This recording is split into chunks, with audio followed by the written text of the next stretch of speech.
Hello listeners, it is another Friday and it is time for yet another expository and informative episode of our program series Infrastructure Dimensions and Economic Development on Amalgate Radio Communications.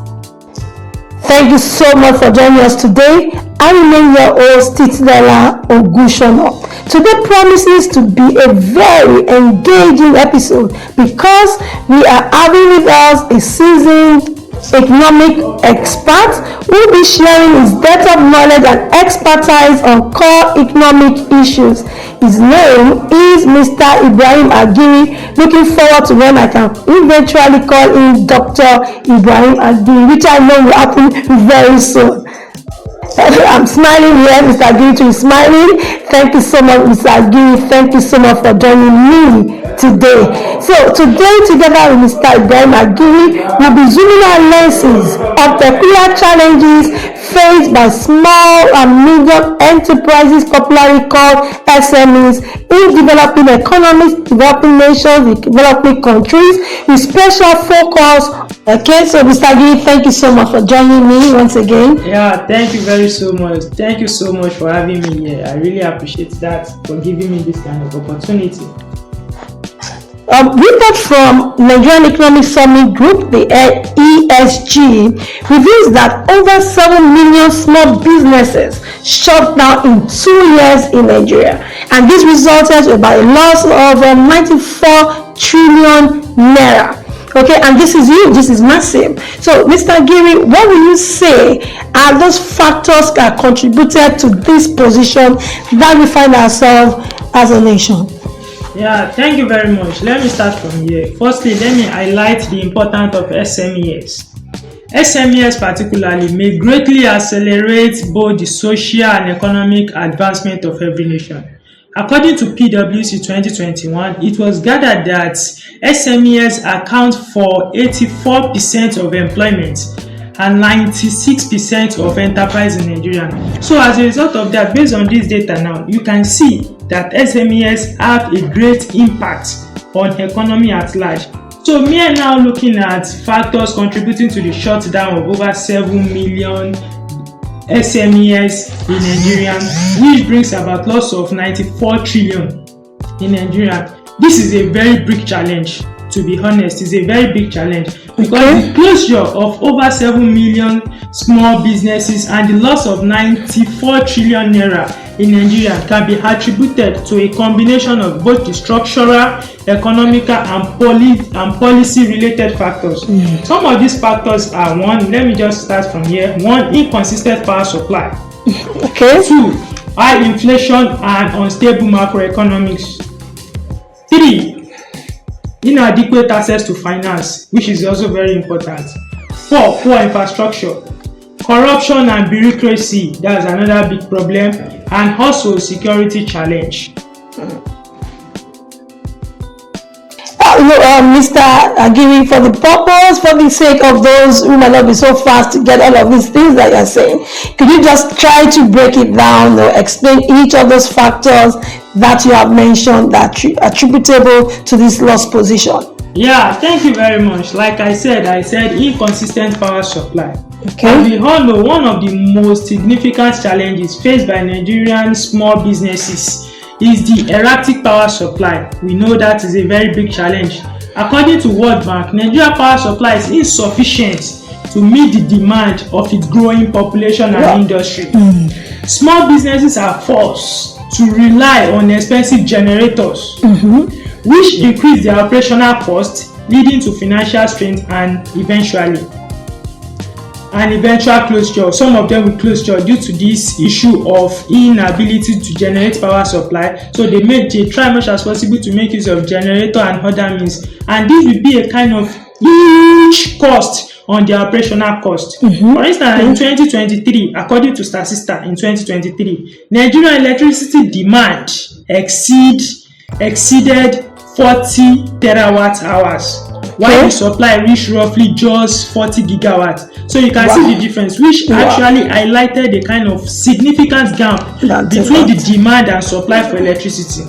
electricity access remain a challenge, with only around just 61% of the population in Nigeria have access to electricity in Nigeria. And a large disparity is between this issue of urban and rural, according to the data gathered from Statista in 2023. That's a lot. So I think with that, you can actually see that inconsistent power supply is one of the major factors which is actually contributing to the shutdown of over 7 million small business enterprise in Nigeria, which brought about loss of 94 trillion naira, which is a very huge leakages from our GDP.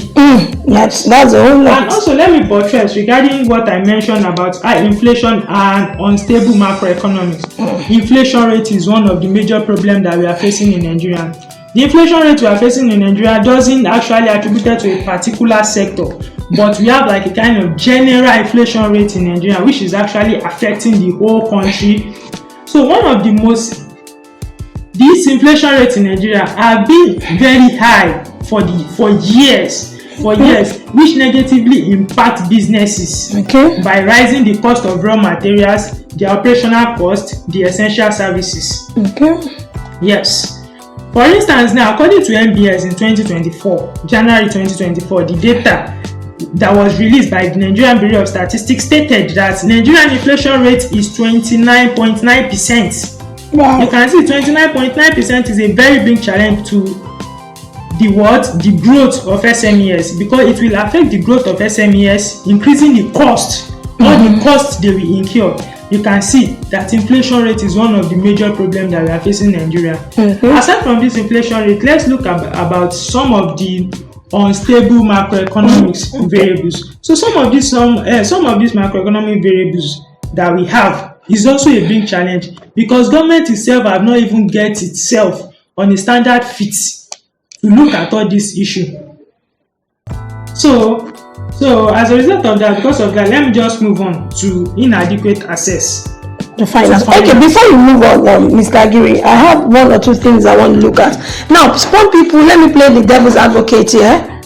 So let me play the devil's advocate here, because some people could argue and say that, well, instead of generating sets, getting your fuel, your PMS, or your diesel, you can actually resort to doing solar. Why not solar? So do you think that that's a way out, or what's your take on this? Yeah, thank you very much for that, because everybody knows that the entire world now try much as possible to move to a kind of renewable energy.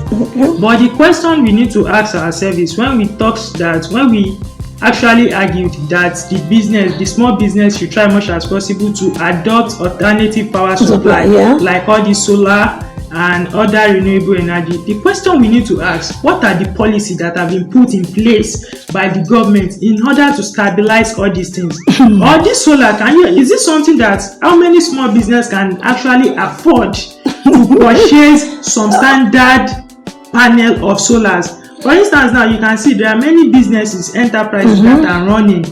A business that is highly struggling in order to pay the salary of their staff. Is it that company, is it that small business you will now be telling to try much as possible to get a solar panel or other means of renewal? That is why people try much as possible to utilize the little electricity power supply being rendered by the government. So the cost they will incurred in getting all this alternative renewable energy is also a big problem, because how will they get the cost? Is it a small business that couldn't even cover its operational cost? Are you trying to tell me that such company we now have that kind of confidence, capital to invest huge amounts in other renewable energy? So that is a big challenge. I think one of the ways to do that, maybe if government can try much as possible to venture into this, maybe by trying much as possible to subsidize these alternative power supplies to SMEs, yes, without any form of corruption and bureaucracy. Okay. So for those also thinking like me, the economic expert has spoken today, that yes, you can continue, you can consider other sources of renewable energy, but at what cost? It should not come at a very huge cost. Otherwise, as economists, we talk about opportunity cost. So even when they try to, because the startup cost in the short run for solar alternative, it becomes very high, just impact their working capital. So if government can come up with policies, according to my colleague here, if government can come up with policies, okay, that will maybe subsidy policies, okay, that will reduce the financial cost on SMEs, on small businesses, because businesses still struggling, businesses still trying to get that. Okay, Mr. Agiri, I have a follow-up question for you. You mentioned another very solid, very vital factor responsible for the shutdown of small businesses in Nigeria, which is inflation rate and unstable macroeconomic environment. And I know that talking about inflation rate, it is very key, because when inflationary pressure is high in the economy, it's going to affect both producers and consumers, but that will speak to the value of money, it's going to speak to the purchasing power of money. Okay, and it's going to speak to stability of prices. Now, I want to find out from you, will you say that this high inflation figures is peculiar to Nigeria alone? Do we have other African countries, other developing economies where inflation figure is low? Yeah, thank you very much regarding that. Yeah, we have numerous countries that even they are not as well developed the way Nigeria is being developed, though we are all developing countries. But the question is that, can you say Togo is developed more than Nigeria, whereas Togo has a very low inflation rate, even with a very single-digit inflation rate, very low one. Wow.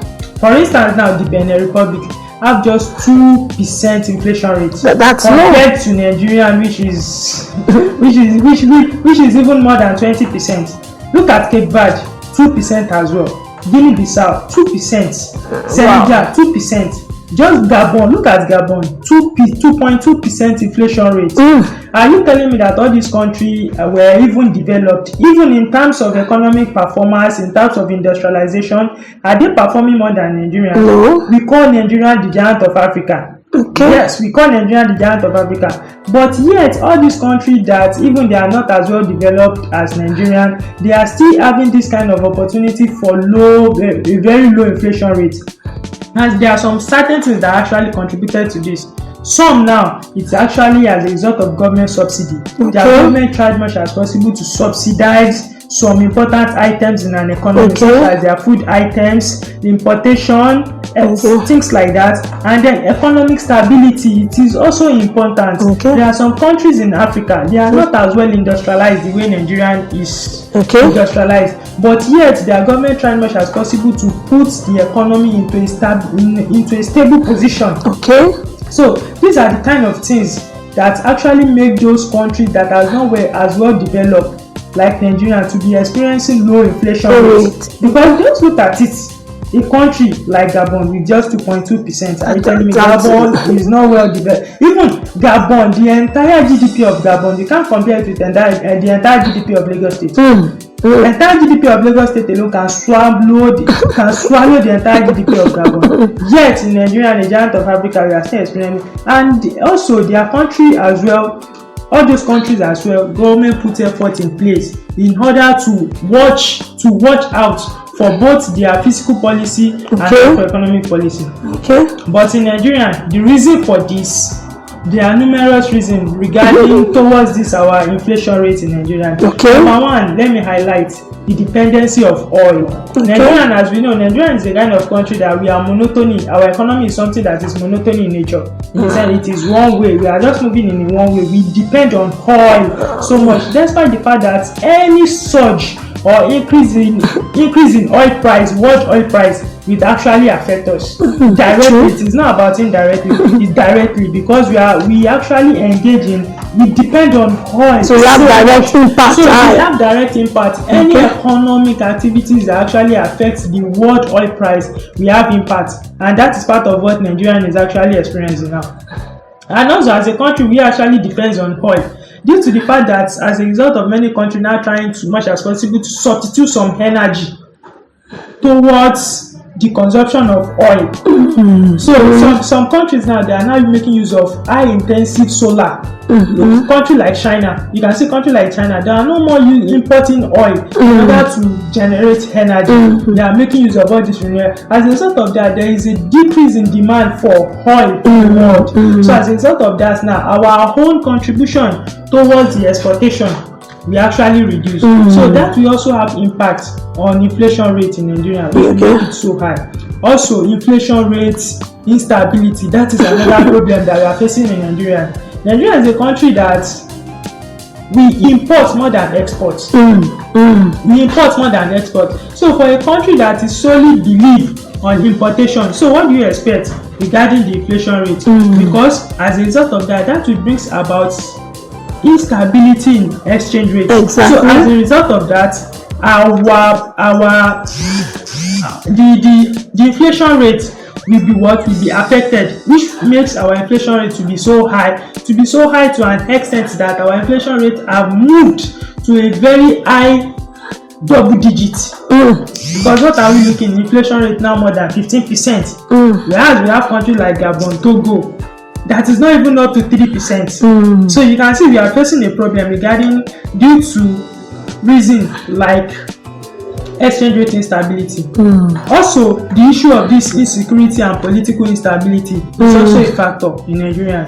Because it's a factor because this issue of insecurity and instability, for instance, now we know the northern country to be a kind of agricultural land, they try much as possible to cultivate. But in those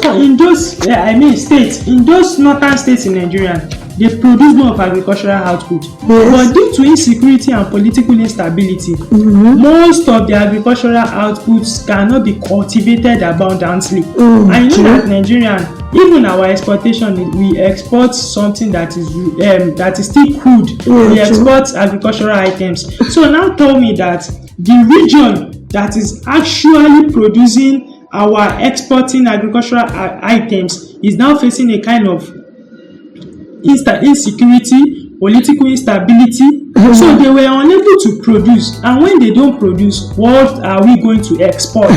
That is also a problem. So this brings about a large gap between our exportation and importation. As a result of that, both the short run and the long run, that will have impact on exchange rate as well.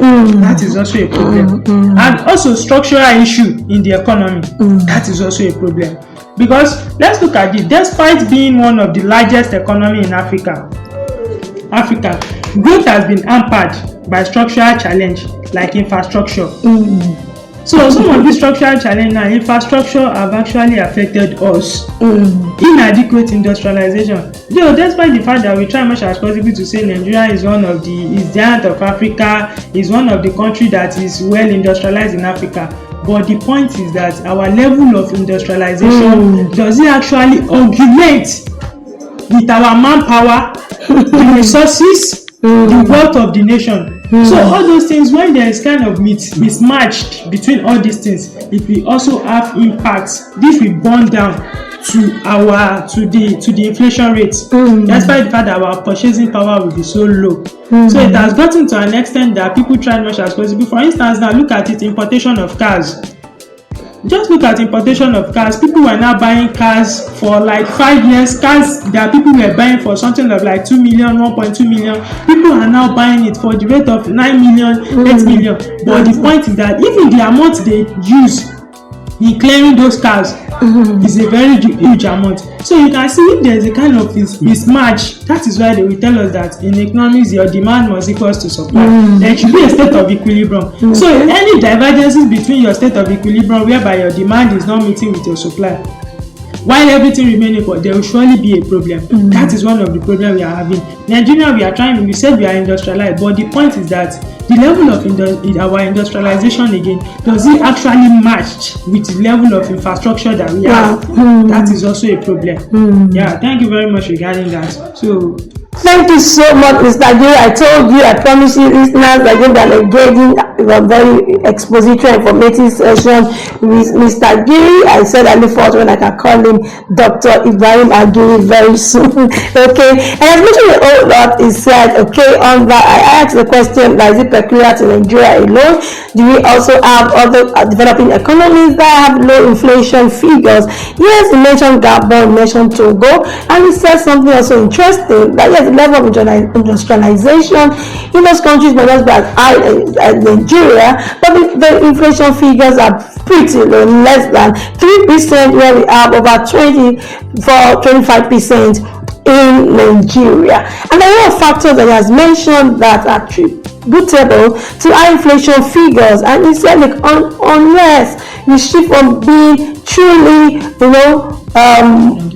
truly a non-monotonous economy diverge, to other sectors. I'm talking about economic development. Economic development cannot happen if you don't have balanced economic growth in all of the sectors. So until we start developing other sectors, strategically, proactively, deliberately, we're going to have issues around it. And he mentioned another one is that we have a country that is more import driven. I know the federal government is working on a lot of policies to encourage exportation, but there's still a gap. And according to Mr. Giren, there's a gap between your import and so the peculiarity of the Nigerian agricultural sector, any form of insurgency in the northern part of the farming state will definitely lead to a decline in agricultural output and a shortfall in this, which is a shortfall in supply, vis-a-vis the ever-growing demand of the nation.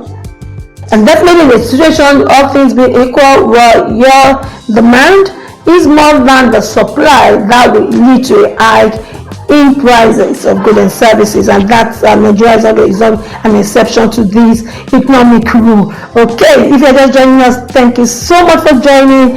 There has been an engaging, informative expository session with Mr. Ibrahim Agiri, and we've been discussing the factors that contributed to the shutdown of over 7 million small businesses in Nigeria in the last 2 years, which has resulted in loss of about 94 trillion naira. So Mr.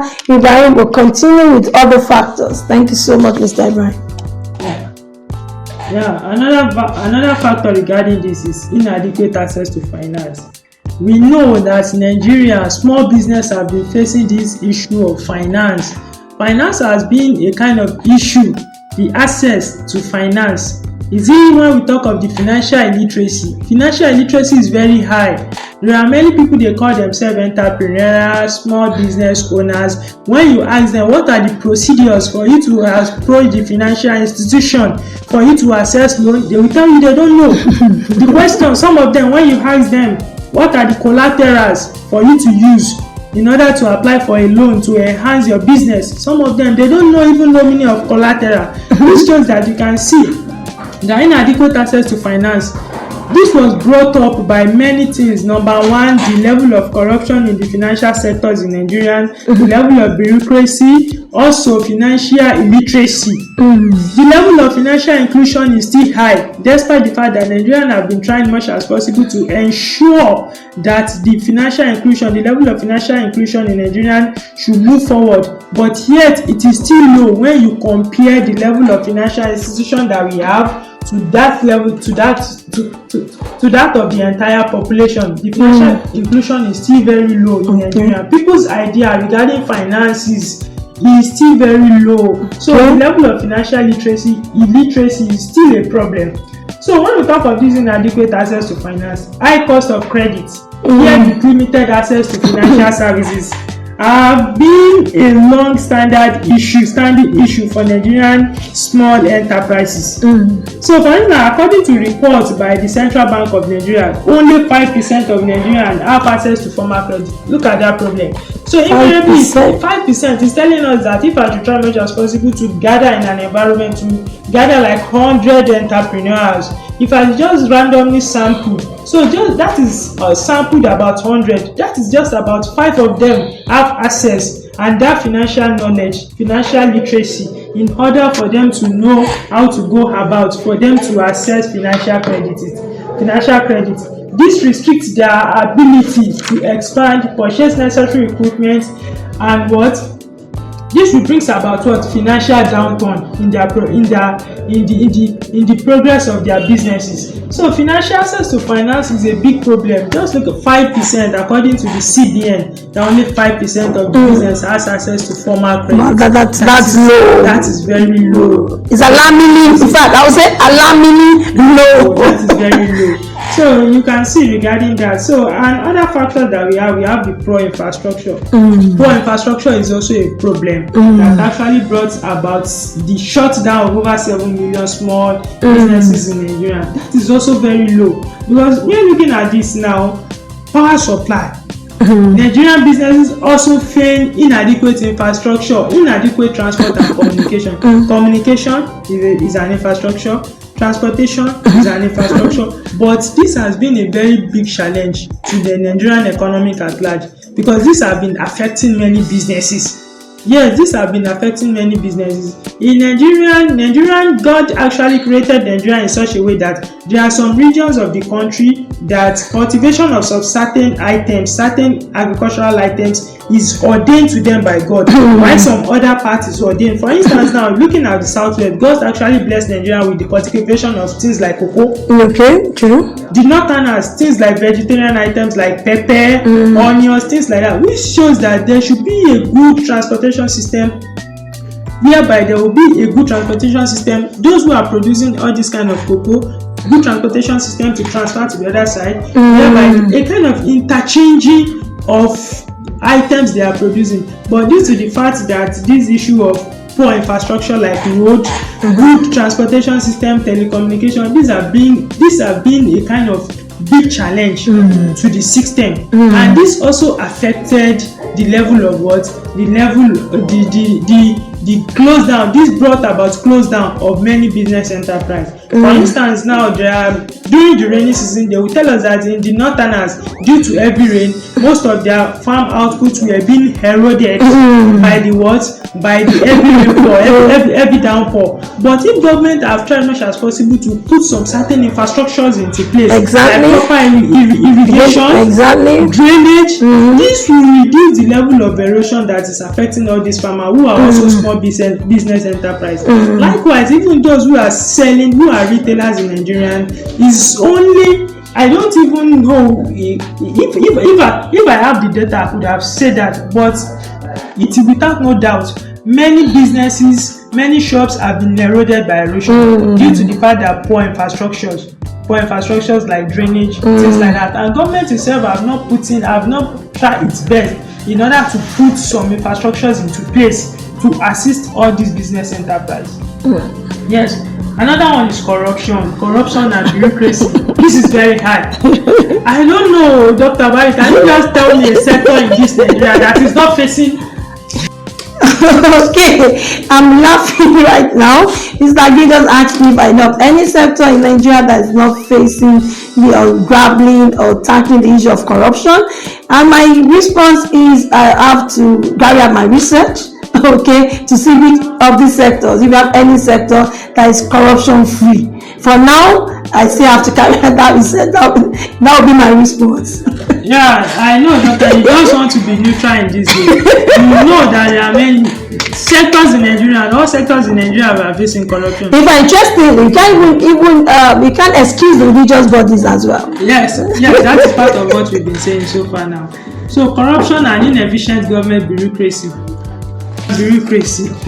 Corruption and inefficient government bureaucracy are persistent issue in Nigeria. Nobody can doubt that. Many small business owners face challenges such as high taxes, complicated regulation, and unofficial payments. Yes, because for instance, now looking at the financial sector now, if somebody should approach a financial institution in order to acquire for loan, the level of corruption that has been there, many costs have been attached to the cost of that loan that are not even official. Is it in terms of the greasing of palms of the financial experts that is in the bank, the financial sector, for them to fast track your paper? And all these costs, even despite the fact that all these costs are not official costs, they will still burn down to the cost, to the operational cost of the business. For instance, now we said our MPR. Now currently the MPR by the Nigerian is 24.7%. That is the interest rate. for someone to approach to a bank. Now monetary policy rate is 24.7. Now looking at it now, for you to be paying 24.7, but you actually will pay more than that because the bank will not add administrative charges with it. Yes. So that's why it can't 30%. Outside that, despite the fact that God just like what Mrs. Dr. Abari said when she said the bank we have some administrative charges. But what are the costs that rises as a result of corruption? As a business owner, you will try as much as possible to also input that all those correctional costs, the brown envelope you give to the maybe the financial institution manager, the brown envelope, the greasing of fund, all those costs will burn down to the cost as well. This is highly making those business enterprises, those small business to really be to be lagging behind compared to some other countries like the United States, the UK, the Canada. Nigerian business enterprise, they are lagging behind because of this corruption. Because of what? Because of this corruption. So and all this unofficial payment which further increase the difficulties in maintaining and growing of the business. True. So because many business now, all these administrative charges, unofficial payments they are making that arises from corruption, everything will increase difficulty in terms of maintaining and growing of business. So as a result of that, this is also a part of factors that is contributing to the shutdown of over 7 million small business in Nigeria. So now let's just move on. Aside from we saying that corruption, security challenge is also a problem. Like what I've said before, Nigeria is facing a big challenge in terms of insecurity currently. For instance, now issues like insurgency, banditry, and kidnapping in various parts of the country have increased the cost of doing business. SME, small business enterprise in Nigeria, in particular, are vulnerable to such threats due to their limited resources and inability to safeguard. So now tell me, even multinational companies, they are folding up in Nigeria as a result of this insecurity. Now tell me, when the fall down of an elephant, what will now happen to a chicken that is moving around? So for multinational companies to have folded up as a result of security challenge in Nigeria, so what will now happen to the small businesses? So all these things are a very big challenge that is actually affecting the shutdown of over 7 million businesses in Nigeria. Thank you so much, Mr. Giri. I promise you all that it's going to be an engaging session. I'm laughing a lot right now. I remember my dad always say something in Yoruba language. I would say, "Ọ̀rọ̀ burúkú tòun tẹ̀rí." When something is disheartening, but you can't but just laugh about it. Okay, when a joke is thrown around something that could be disheartening, it's disheartening that we had over 7 million small businesses shut down in Nigeria, because that speaks to a shutdown, a drastic decline in employment opportunities, okay, and also a loss of revenue for us as a country. But the way Mr. Agri put it was something that could not stop laughing. Is when elephants are affected, so why wouldn't the chickens be affected? Okay, so I wish we would go on and on, but for time's sake, we have to draw the curtain here.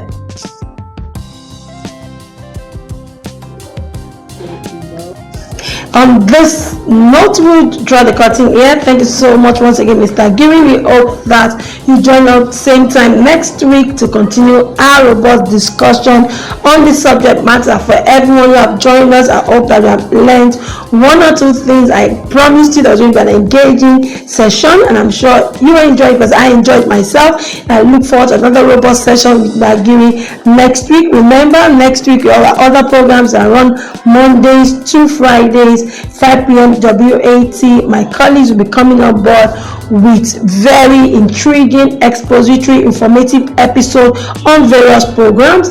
The members join me next week, Friday next week at exactly 5 p.m. WAT. And you know that I will not leave without sharing a quote. There's a quote that I like, and it says, which says the first sign of corruption in a society that is still alive is that the end justifies the means. And that's from George Bernanos. Okay, the end justifies the means. In the first sign of that corruption exists in the society. Thank you so much. And I find your way to your devices next Friday. I hope that you enjoy yourself, and remember to check us up on our social media handles to learn more about us. Facebook is Amorgate, Instagram Amorgate, LinkedIn Amorgate, and the website is www.theamorgate.org. And your questions will be appreciated. Your suggestion, your feedback, the mail to send, all of these too is contact@theamorgate.org. I remain Titular wishing us saying stay blessed till next week.